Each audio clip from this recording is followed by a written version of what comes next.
किसी भी चीज को समझने के लिए सबसे पहले मन को शांत रखना चाहिए और फिर काम पर ध्यान देना चाहिए, क्योंकि हम मन से ही प्रश्न खोज लेते हैं और मन में ही जवाब देकर बैठ जाते हैं।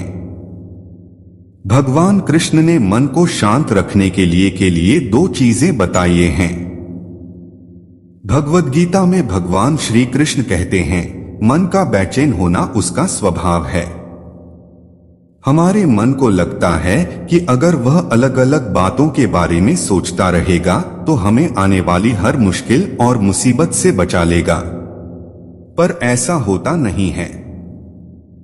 हम अपने जीवन का काफी अधिक समय सोच विचार करके परेशान होने में निकाल देते हैं। भगवान श्री कृष्ण कहते हैं कि मन का यह स्वभाव बदलना मुश्किल जरूर है, असंभव नहीं। अच्छा, अब आप एक बात बताइए, क्या आप कौए को कह सकते हैं कि वो काम की आवाज ना करे? या फिर क्या आप किसी मेंढक को कह सकते हैं कि वह पानी देखते ही ऊंची छलांग ना मारे? हमारे मन का भी कुछ ऐसा ही है। जीवन में कुछ भी होता है, अच्छा या बुरा, हमारा मन उस पर काम करने लगता है। काम से मेरा मतलब है चिंता करना, व्याकुल होना। कोई बुरी बात होती भी नहीं है और मन परेशानी की ऊंची ऊंची लपटें लेने लगता है। कभी कभी तो मुझे ऐसा लगता है कि हम में से कई लोग सिर्फ परेशान होने के लिए जीते हैं। सारी परेशानी, पीड़ा, दुविधा अक्सर हमारी मन की बनाई हुई कहानियां होती हैं।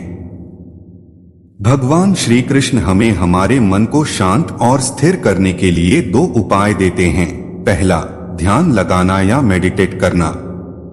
दूसरा, वैराग्य भाव सीखना। अब ध्यान या मेडिटेशन शब्द सुनते ही आप में से कई लोग कहेंगे कि आप आंख बंद कर सांसें अंदर बाहर नहीं ले सकते। यहां हम सब गलती कर बैठते हैं। मेडिटेशन या ध्यान का मतलब सिर्फ आंख बंद कर बैठना नहीं होता।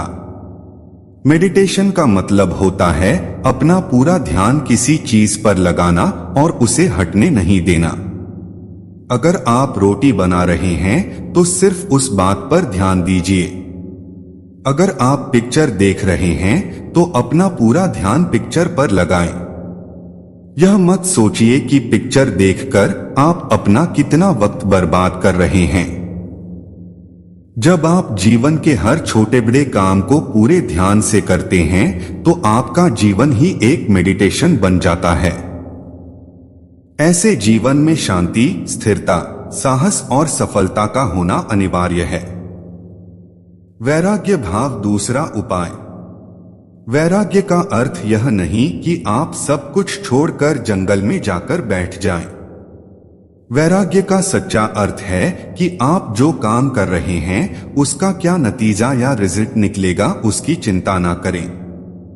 जैसे अगर आपने कोई इंटरव्यू दिया, आप यह कर सकते हैं कि पूरे मन से तैयारी करें और अपना बेस्ट देकर आ जाएं। वह नौकरी मिलना या ना मिलना आपके हाथ में नहीं है। इस नतीजे के पीछे अलग अलग चीजें हैं जो आपके बिल्कुल कंट्रोल में नहीं। तो जिस चीज के बारे में आप कुछ कर नहीं सकते उसके बारे में चिंता भी ना करें। यही वैराग्य का सच्चा मतलब होता है। और यही है भगवान श्री कृष्ण का दूसरा उपाय मन को चिंता की लपटों से बचाने का। याद रखिए, आप पूरे के पूरे इंसान हैं। समझदारी, संयम और कुशलता से भरे इंसान। आपका मन जब भी कौए की तरह अलग अलग बातों पर आपको परेशान करने लगे तब अपने मन को भी प्यार से समझाइए और शांत कर लीजिए। बस अपने ऊपर विश्वास रखिए कि आप कभी अपना बुरा नहीं होने दें।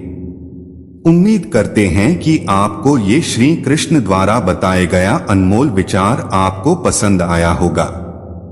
अगर आपको इससे जो भी सीख मिला है कमेंट करके जरूर बताएं।